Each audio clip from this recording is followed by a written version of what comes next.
Hi friends, welcome back to GK kitchen YouTube channel. ಇವತ್ತು ತೊಗರಿಕಾಯಿ ಸಾಂಬಾರು ಹೇಗೆ ಮಾಡೋದಂತ ತೋರಿಸ್ಕೊಡ್ತೀನಿ.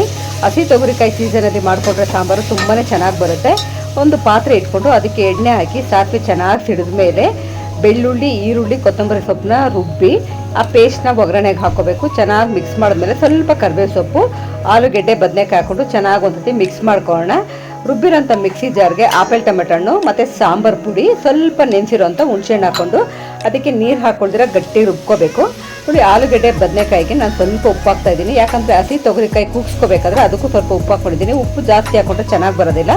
ಈಗ ರುಬ್ಬಿರೋಂಥ ಮಸಾಲೆನ ಅದಕ್ಕೆ ಹಾಕಿ ಸ್ವಲ್ಪ ಮಿಕ್ಸಿ ಜಾರ್ಗೆ ನೀರು ಹಾಕಿ, ಅಂದರೆ ರುಬ್ಬಿರೋಂಥ ಮಸಾಲೆಲ್ಲ ಮಿಕ್ಸಿ ಜಾರ್ಗೆ ಮೆತ್ಕೊಂಡಿರುತ್ತೆ.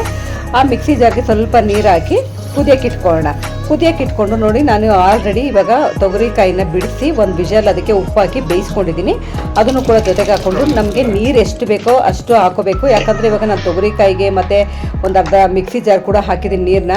ತುಂಬಾ ತೆಳುಗಾಗ್ಬಿಟ್ರೆ ಚೆನ್ನಾಗಿ ಬರೋದಿಲ್ಲ. ಇದು ಬೇಕಿದ್ರೆ ನೀವು ದೋಸೆಗೆ, ಮುದ್ದೆಗೆ ಎಲ್ಲದಕ್ಕೂ ತುಂಬಾ ಚೆನ್ನಾಗಿ ಬರುತ್ತೆ. ಈ ಸೀಸನ್ ಇದ್ದಾಗ ಮಾಡಿಕೊಂಡ್ರೆ ಅದ್ರದ್ದೊಂದು ರುಚಿ ಚೆನ್ನಾಗಿರುತ್ತೆ. ಮತ್ತು ಇಡ್ಲಿ ಕೂಡ ಮಾಡ್ಕೋಬೋದು.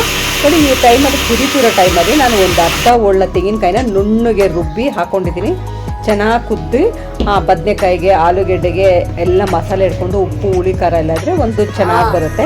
ಮತ್ತು ದೋಸೆ ಕೂಡ ಮಾಡ್ಕೊಂಡ್ರೆ ಸೂಪರಾಗಿರುತ್ತೆ ಇದು.